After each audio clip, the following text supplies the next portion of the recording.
Okay, when I get started, we're on 41B. Mem Aleph on the base. Let's take a look at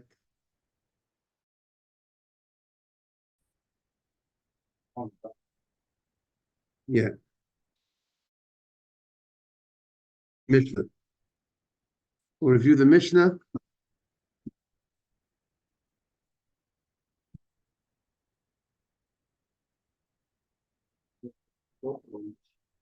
Yes, so the article it's 41B1. The Mishnah. Yom Tov Rishon Chag. First day, what Adam? Good to see you. 41B1. So we touched on the Mishnah on Friday. Yom Tov Harishon Shachag. The first day of Sukkot, Shechal Lios b'Shabbat. If the first day of Sukkot came out on Shabbos, so as we said, on a Torah law, there's a mitzvah of taking the lulav by the Beit HaMikdash all 7 days. And outside the Beit HaMikdash, there's a mitzvah just the first day on a Torah level. The Mishnah of the Mishnah states that Yom Tov Harishon Shel Chag Shechal Lios b'Shabbos. If the first day, Adam, if you want to send to the group that we're on, it was great having Adam to Shabbos. It was really great to be there. Yeah, yes.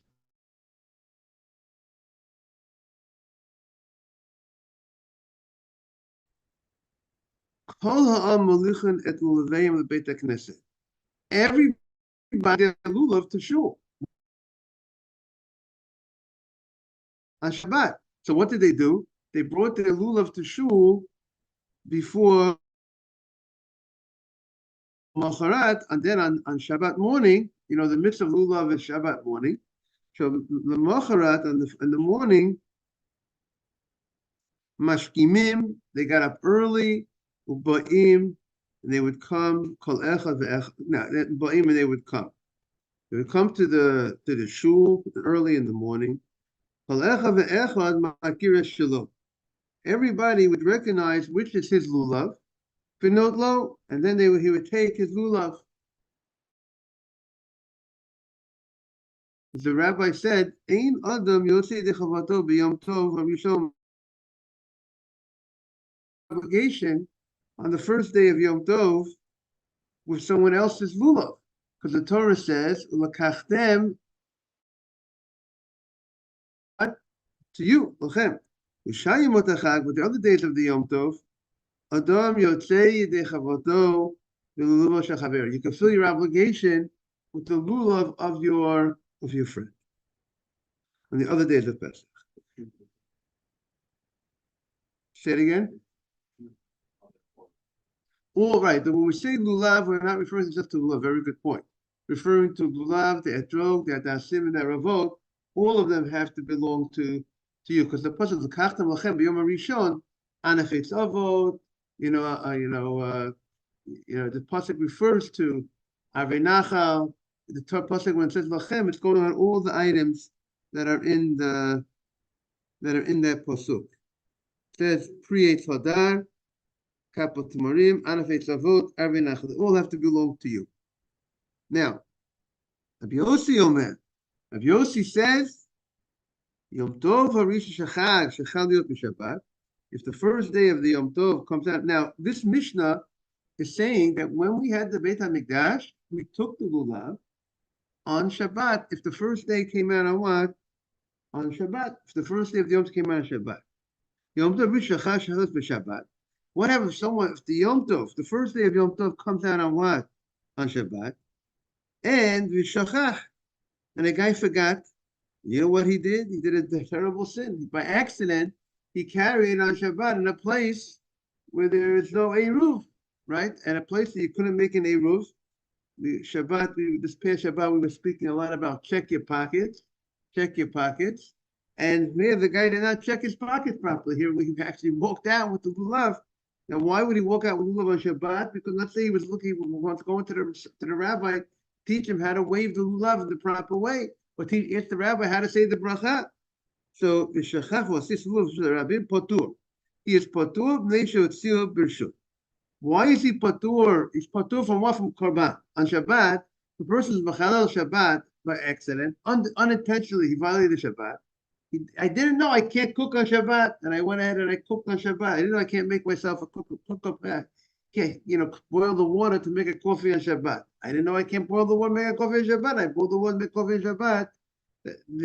That's why we got to make sure we got to put the water, boil the water before Shabbat. Have the water ready before Shabbat. That's already cooked. But a guy went ahead did not know that, and he went ahead and he boiled water on Shabbat.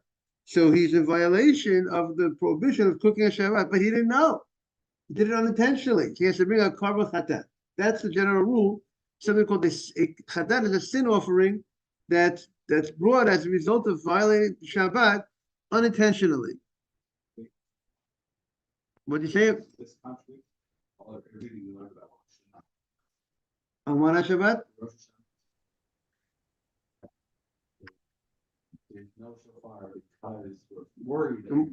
Good morning, Jaime. Good morning, Rabbi.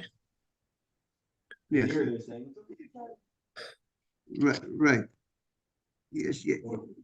So that question will, I think there's a Tosfot somewhere that we'll see that we'll discuss about the Rosh Hashanah on Shabbat. We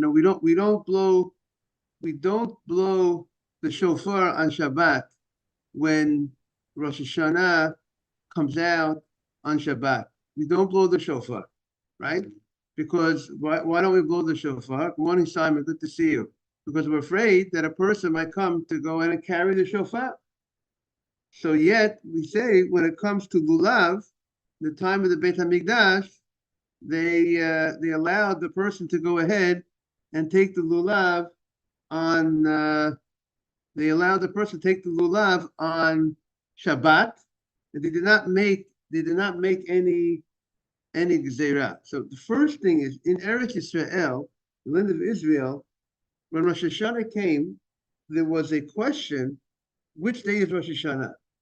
Because a month could have 29 or 30 days. And because of that, so either day 30 is the first day of the new year, or day 31 is the first day of New Year.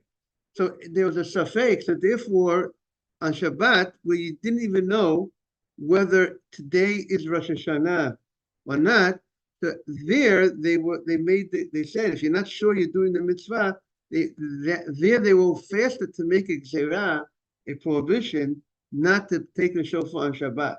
Because you might not even be fulfilling the mitzvah of Rosh Hashanah, because it might not be Rosh Hashanah today. Maybe tomorrow's Rosh Hashanah. You don't know when the witnesses are going to be coming to make the first day of the month.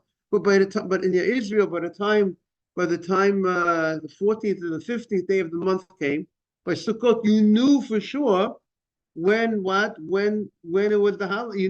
Today is the biblical mitzvah. The first day of Sukkot is a biblical mitzvah for everyone take the to take the lulav. So therefore, the rabbi they held back from making the gzeirah. They held back from making the gzeirah, at least in the time of the Mikdash. And they said, people, you take the lulav on Shabbat, the first day how comes the Shabbat. But everyone has to be very careful not to go ahead and carry the lulav. So that's the distinction that Tosfos points out between Rosh Hashanah.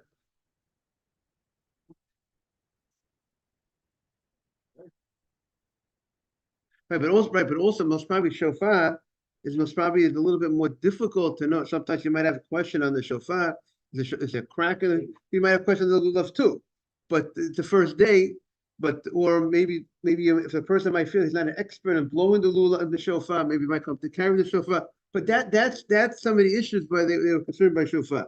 But eventually we're going to see even today, if the first day comes out of Shabbat, we don't take the lulav. Okay. So the Gemara says, Rabbi Yossi Omer, so Rabbi Yossi has a chidush. Rabbi Yossi's chidush is that if the first day of the holiday comes out on Shabbat, and you were supposed to be careful not to carry the lulav on Shabbat, and he went ahead and he carried the lulav on Shabbat, but since he did it as a result of being busy with the mitzvah, he was busy with the mitzvah, And sometimes when you're busy and you're hurrying and like Rashi says, you are hurrying to do the mitzvah. People are, but you want to do the mitzvah as soon as you can. It's on your mind. And then as the result of that, your involvement in the mitzvah, you forgot that today was Shabbat. You just went ahead. Your preoccupation with the mitzvah was that you actually went outside with your lulav, maybe to ask someone how to say the bracha there, or to show you how to wave the lulav. You will not have to bring a korban. You will not have to bring a special offering, go to the Beit HaMikdash to bring a chatat, a sin offering, for violating the Shabbat unintentionally, because here, this violation was as a result of a preoccupation with a mitzvah. And this opinion holds when you're involved with a mitzvah, and and connected with that mitzvah, you went ahead and you forgot, and you violated the Shabbat, you do not have to go ahead and bring a what? A korban chatat. But if I'm not involved in a mitzvah, I just in my home, I wake up in the middle of the night, 3 o'clock in the morning on Shabbat, Saturday morning, and I go ahead and I turn on the fire. Chas v'shalom, I forgot. I turned on the fire to boil up some water. That's not. I'm not preoccupied in a mitzvah at that time. I just forgot today was Shabbat. I think it's an ordinary day of the week. There, I would have to come to the Beit HaMikdash. I want to bring a korban chatat. Why is this sin offering? Because how did you forget it was Shabbat? Why did you forget it was Shabbat? You ever forget your name? How do you forget a Shabbat? Or you didn't know, Rabbi, I didn't know that I can't cook up water on Shabbat. Why didn't you know? Why didn't you educate yourself? We don't say lack of knowledge is an excuse, that therefore you're just off the hook. Okay, so that's what the Mishnah says. Since you were involved with the mitzvah, that gives you that exempts you from the the obligation of being a korban chatat, since the violation of the Shabbat came out while you were preoccupied in a mitzvah. By the way, this week's parasha is Parshas Vayakel. Vayakel is going to open up again about the Holy Shabbat. And now the Gemara said that the Mishnah stated that the first day of the Yom Tov, you cannot fill your obligation of lulav by using someone else's lulav. It has to be your lulav. So minahani milei. How do you know that the lulav has to belong to you? Where do we get this halacha? Your tefillin. Someone said he forgot his tefillin at home. Technically, you could use my tefillin, no problem. But why is it that you need to have your own lulav? Where is the source that has to be your personal lulav for the first day of the Yom Tov? So the Gemara says the Tanah Rabbanan lekachtem. The pasuk says in the plural, lekachtem, that you have to take the lulav in the plural. So shetehei lekicha kolecha ve'echad. Everybody has to take the lulav. Now, what would you have thought? The Torah says a plural language. They could have said lekachtem. You should take. You should take. Maybe it would refer to the Beis Din, the court. Maybe it's that's like on the Jubilee year. On the Jubilee year, on Yovel, the court blows the shofar. It's responsibility of the Beis Din to make sure there's a shofar being blown on Yom Kippur, right? Yom Kippur of the Jubilee. There's certain mitzvot that are on the court. You might have said maybe it's a mitzvah on the court to go ahead and want to take a lulav. That the Beis Din, that it's not a mitzvah on everybody to go ahead and take the lulav. You might have said it's on the community. That the community there should be that the let's say this maybe the synagogue should have lulav should be taken. Let's like let's say there's a mitzvah on counting 7 shmitas until the Yovel, right? Every 7 years is Shemitah. Then after seven cycles of Shemitah comes the Yovel. So that's a mitzvah on the court, on the Beis Din, the Jewish court, to count the 7 Shemitot every 7 years. Svira to Omer, with the second day of Pesach, the person was Svartem Lochem. It says also a language of plural, which the Gemara says that everybody has to count. So here, that's why the Torah says that you have to take Now, you could have said that, there is the Medrash, it's one to add. The Medrash says, what is the symbolism of a lulav that we take on Sukkot? The symbol of a lulav is the old days when you would have with a victory sign, you won. You would go take like a palm branch, you would big, nice long palm branch, and you hold it in your hand to sign a victory. What is it? So what's the victory here?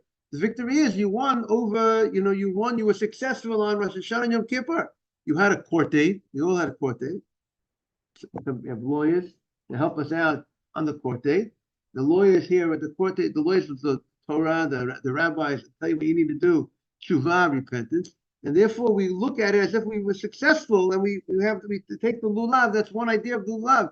It's that we won, we were successful. We have to have the bitachon and the confidence that we were successful on Yom Kippur. So maybe the community, the Jewish community, maybe there'd be a mitzvah on the community to take a lulav that size that would show. Maybe just in Yerushalayim, you would have thought maybe there'll be one mitzvah to take a lulav and etrog, that's what Ravot to show to represent the win of the community, so to speak. But the answer is no. Every person has to go ahead and take their own lulav and etrog. Each person has to feel that personal victory and more personalized. You have to take the lulav and the etrog adasim and that ravot. So that's what the Gemara says. Everybody has to go ahead and take the lulav. That's from the word l'kachtem. You shall take. Okay, plural. Okay, but how do you know it has to belong to you? So the Gemara says, but the pasuk says l'kachtem lachem. So it says lachem misha lachem. That it has to be lachem means it's yours. You own it. If I tell you it's yours, you go to a wedding, and the rabbi says, "Hey, you want to betroth this? Where's the ring? This ring belongs to you. You want to marry this woman? It has to belong. I can't use your ring. It's not mine. I can't use someone else's ring to betroth. Someone can't use someone else's ring to betroth the wife. You have to give something that's yours. If you give something else that doesn't belong to you, to her, you have to give to the woman. You have to give her something of value. But so that's the lachem. It has to belong to you. So mishalachem. Mishalachem has to belong to you. Lahotzi. It's a shaul v'es a gazul. If it's borrowed and it's not mine, if this item, I borrowed a ring and I go and I'm giving, want you to marry. As a person says to the woman, want you to marry with this ring, but if it's not mine, you're not giving her. Yeah, it has to. Similarly, if it's a gazul, if it's stolen, it's definitely not yours. You cannot fulfill your mitzvah of getting married by giving her this thing. Now, some say that really the gazul, if it's stolen, you will not need the special pasuk to tell you that you cannot fulfill the mitzvah of lulav with something that's stolen. Then it will be mitzvah b'avera.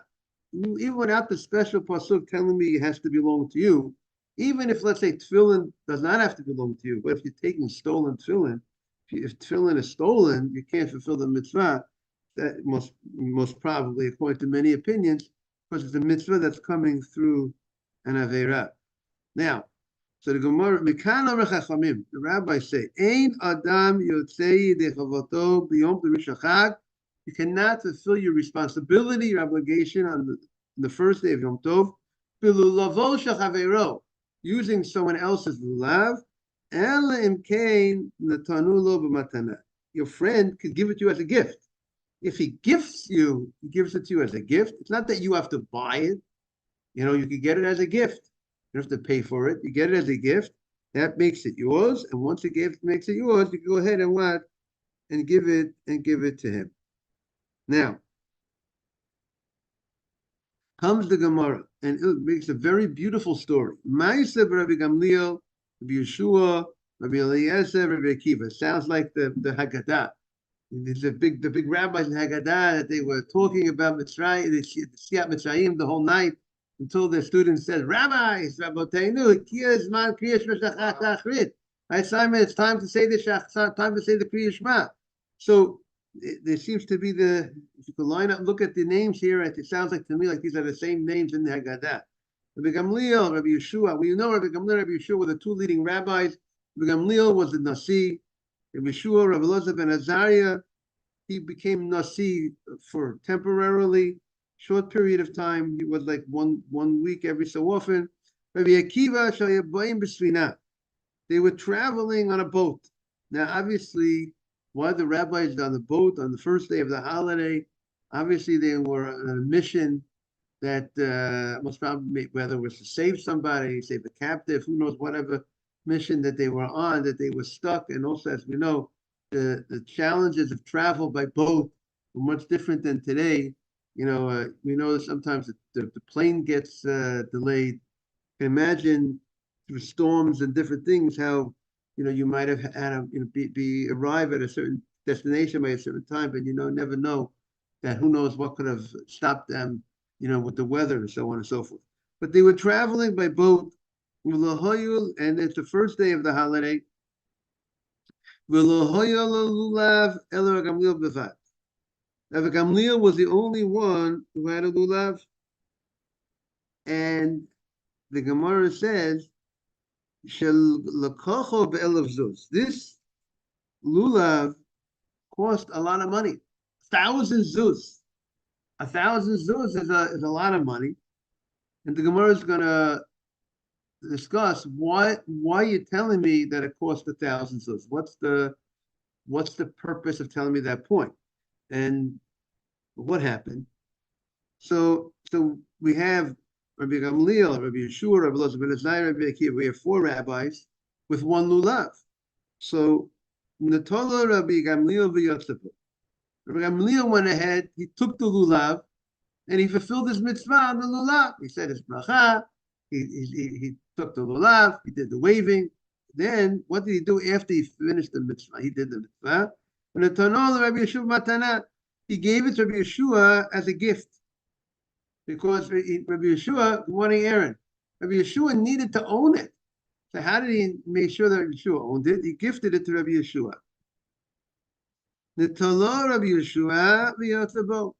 Rabbi Yeshua went ahead and he took the lulav and he fulfilled his mitzvah with the lulav. After Rabbi Yeshua took the lulav and fulfilled his mitzvah, Netano Rabbi Elazar ben Azariah b'matana, and he gave it to Rabbi Elazar ben Azariah as a matana, as a gift. Netalo Rabbi Elazar ben Azariah. Rabbi Elazar ben Azariah went ahead and he took the lulav v'yotzabo, and he fulfilled the mitzvah with the lulav. He went ahead and he gave it to Rabbi Akiva as a gift.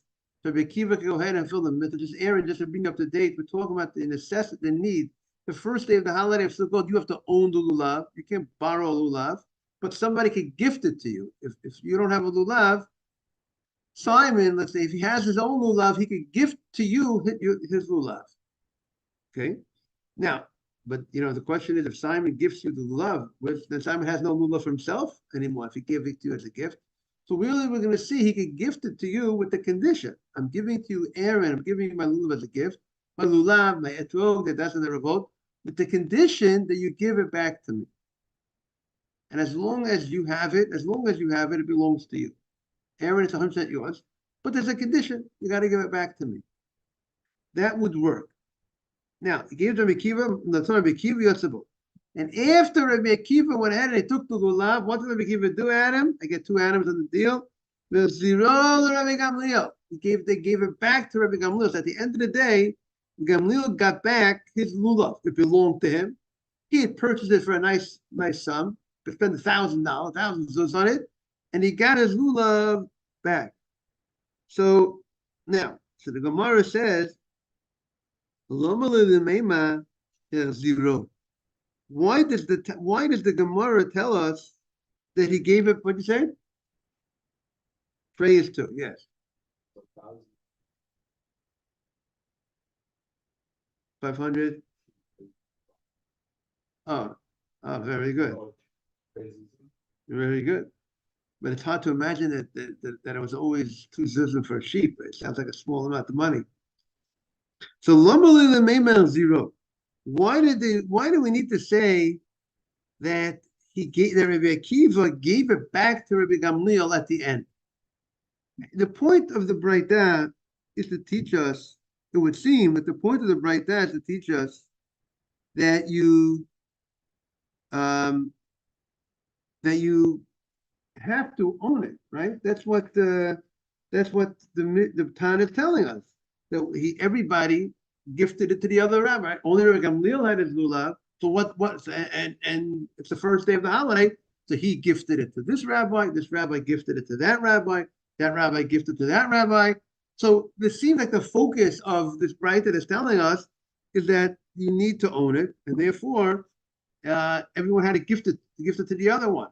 So why does the Tan have to tell us? But you know what happened at the end? At the end, Rabbi Akiva gave it back to Rabbi Gamliel. The original owner got it back at the end. Why is he telling us? Why is he telling us that this fact that at the end they gave back the lulav to Rabbi Gamliel? The point. Oh, very good. But without right, very good. But without this point, you would just say that the Brisa just says that if they would not have told us that he gave it back to Rabbi Gamliel, then we would have said everybody got it as a gift, and they give it back to the next. There was no condition on the gift. Everyone just I got it. Gamliel gifted Rabbi Yeshua. Rabbi Yeshua gifted Elizabeth ben Azariah. Everyone was nice. It belonged to him, and no one had. There was no limit, no restrictions, no conditions. But by the fact that you tell me at the end that he gave it back, because that was the original stipulation, I need to get it back. Rabbi Gamliel made it a stipulation that I need to get it back, and the way Tosfos points out, if that's the case, so why did Rabbi Yeshua, who was the first rabbi who received from Rabbi Gamliel, he should have given it back to Rabbi Gamliel? Because he got it. If the answer was, Tosfos says that when Rabbi Gamliel gave it, he gave it with the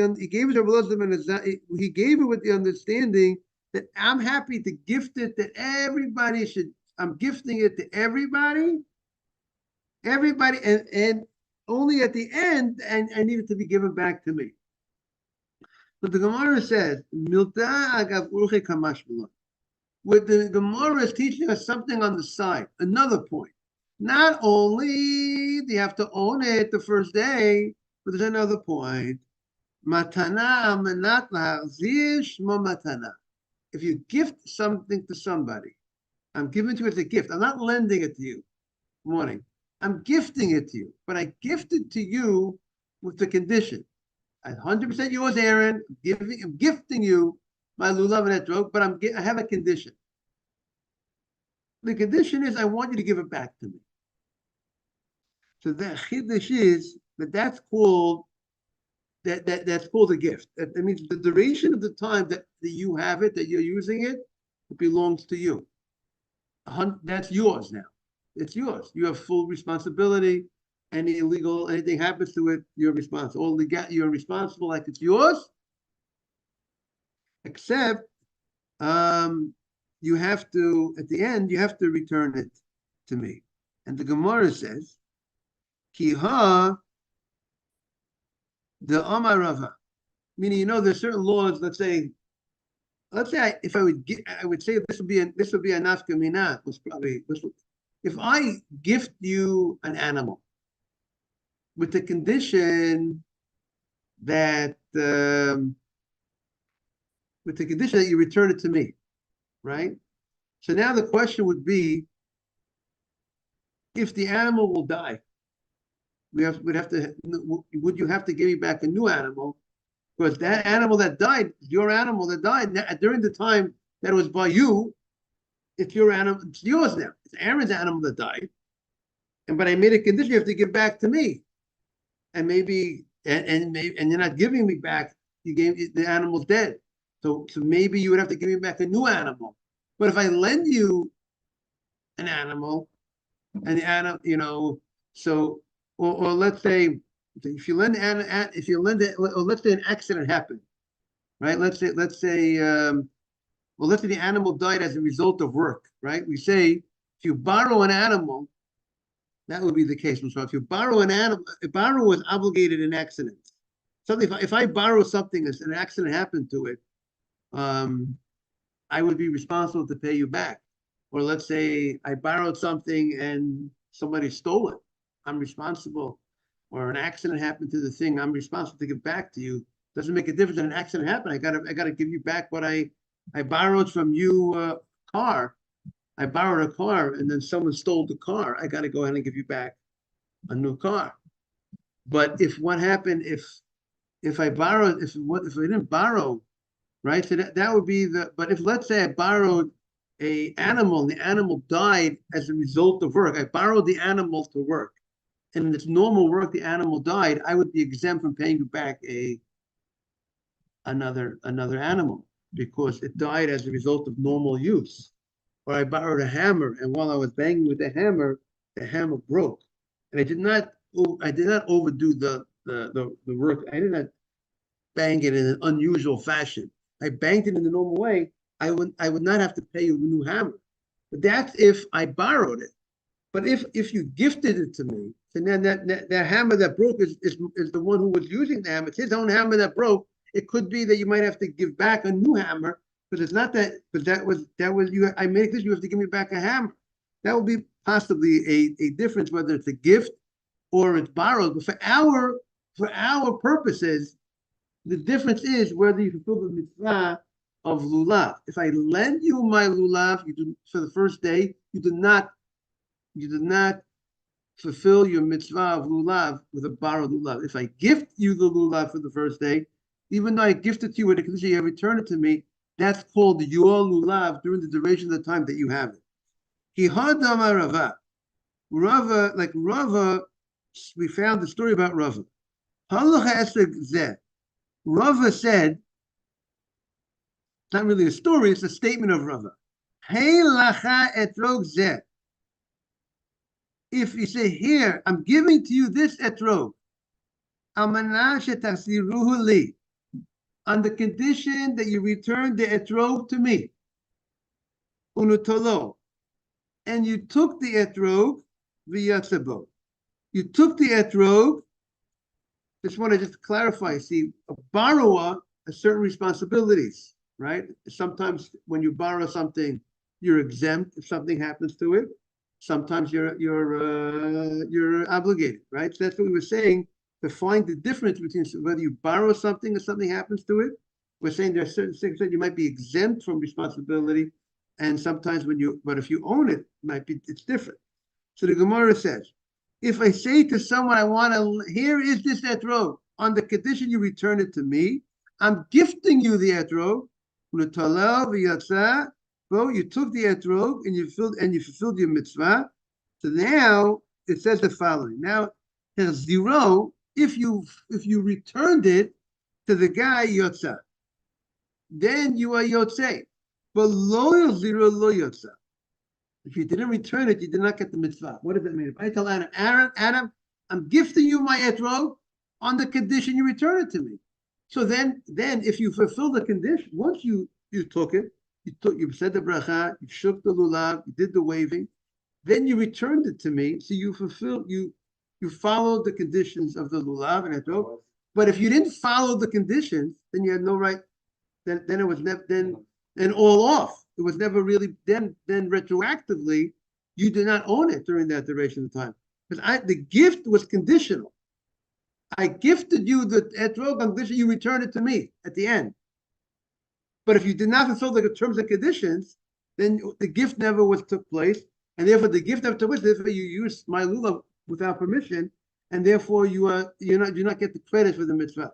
You went through the motions, you said the bracha, you shook the lulav, you don't get credit for the mitzvah because if you did not fulfill your part, your end of the deal, right? And that's what the Gemara says. Lo zero lo yatsa. If you did not give it back, you did not get credit for the deal. So now that's why we needed to tell us at the end that they gave it back to Rabbi Gamliel, because Rabbi Gamliel created that condition. He said, I'm gifting it to you, everybody. I'm gifting it. I'm gifting it to you. I'm gifting it to Rabbi Gamliel. Gifting it to Rabbi Yeshua. The condition that I get it back. I need to get it back, and therefore, at the end of the day, he got it back. Now, then the Gemara says a beautiful point. What's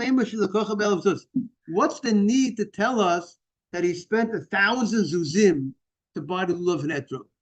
Right? It's an exorbitant amount of money. What's the purpose of telling us that point?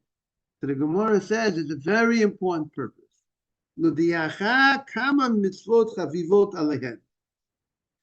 To show you how much mitzvot are cherished, are beloved on the rabbis. That how much how much they love mitzvot, that they were willing to spend so much for the mitzvah. They're willing to beautify the mitzvah so much. Spend a lot of money. Why do you spend so much money?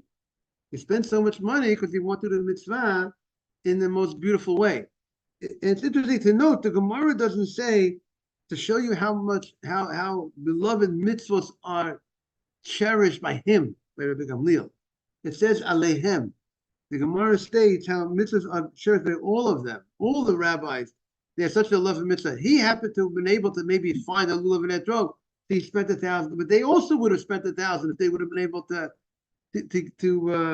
get one. Or they had a lulav etrog, but it wasn't here. It was at a place of destination where they were traveling with their boat, and also they must have spent a lot of money just to show the beauty of, when you go into a store, a Judaica store, and you want to buy a mezuzah. You say, "Can I have the cheapest mezuzah? I want the cheapest mezuzah." Or you say, "No, I want to spend more money for mezuzah. It's a mitzvah. This mitzvah is so cherished to me. I want to spend a lot of money for the mitzvah. I'm not looking just for the cheapest lulav. You go to a store, give me what's the cheapest kosher lulav." We see, no, look, we're supposed to learn from the rabbis that look how much he spends so much money because of the love of the mitzvah. Now, by the way, in halacha there is discussion how much you're supposed to. There's a certain amount of money that you're supposed to add for a mitzvah. There's a certain amount of money to beautify a mitzvah. If you have two items in halacha, you have two etrogim. This etrog costs, let's say, $6. This etrog costs $2. I mean, $4. How much you should add to fulfill a mitzvah. There's a discussion halacha about a third, but adding a third. Being willing to spend a third more in order to fulfill the mitzvah in a more beautiful way. So let's say so that's you might to spend more than 33, to spend a third more in order to fulfill the mitzvah. The Shulchan Aruch has more details about that third, but just the concept of being willing to give more. A third is a significant amount of money more to fulfill the mitzvah. So that's it sounds like it sounds like that maybe Rabbi Gamliel did more than the third. And the Gemara says, there's the basic. The Gemara is in Bava Kama on Tet Amabed, on 9b, on the top of the page, what I recall. And the Gemara talks about there's the basic responsibility that a person should beautify a mitzvah, to spend more for a mitzvah up to a certain amount. And then there's something which is called beyond that amount. More than a third, and spending more than a third, you're not asked to spend more than a third to beautify the mitzvah. But if you go ahead and you spend more than the third to beautify the mitzvah, there's an extra reward. It's like extra credit. There's certain things that, basic responsibility the person should do, which is to beautify a mitzvah, to spend more for the mitzvah. And then there's the going beyond that, which, and you go beyond that, God, the Gemara says that God, the special reward for you going beyond, God will go beyond for you as well. Good morning, Stephen. Good morning. So that's the point with Hidur Mitzvah. So it's a big deal, but not only, by the way, when you beautify a mitzvah, you're going to go ahead and do the mitzvah in a nicer way, a nicer mitzvah, a nicer lulav. But I want to tell you, it's a whole attitude and appreciation of mitzvah. A person who beautifies a mitzvah, right, Stephen? If you beautify a mitzvah, you're showing, when you're making a statement, you're showing the love of the mitzvah. So, and by the way, and that has a tremendous effect on one's members of one's household. When the members of the household see that, you know what, look how daddy has such a beautiful ulam. He's spending money for a beautiful money jack. He's spending some money for his book. Why is he spending extra money? Why does he have such a beautiful? The other person in the synagogue doesn't have such a beautiful etrog. Why is daddy? And daddy comes home and he's so excited about his etrog. Look how beautiful it is. He's showing how much he cherishes the mitzvah. And when you're making a big statement. It's not just, you know what, you got more credit than you did more for the mitzvah than the other person. Because you spent more for the mitzvah, you spent more for the lulav. But the message that you're giving over to the people around you is that this is important to me. People spend money, what they like to spend, what they appreciate. Person who appreciates a nice carpeting or a nice piece of art, will spend money for it. I'm not telling you to spend the money on the art. But if you appreciate it, something that you love, you spend money on. So you're showing the love of the mitzvah. And that's what the Gemara says. That's what Rabbi Gamliel spent 1,000 zuz for the etrog. Look how cherished and beautiful and beloved to him was the mitzvah. I want to wish everyone a beautiful day. We'll have see everyone tomorrow. Jaime, you heard that point? An interesting point? Beautiful. Thank you very much. Thank you, Rabbi. Great day. You too. By the way, the Hasidim are very big into this. You know, the Hasidic Jews, they do things like, and they're known. Hasidic go above that. You see, they have this etrog box that looks, you know, it's big, nice silver etrog box. They do things, and they're known to do things in this type of grand fashion to show that love of their mitzvot. Have a great day, everybody. Bye-bye. Morning. Have a nice day.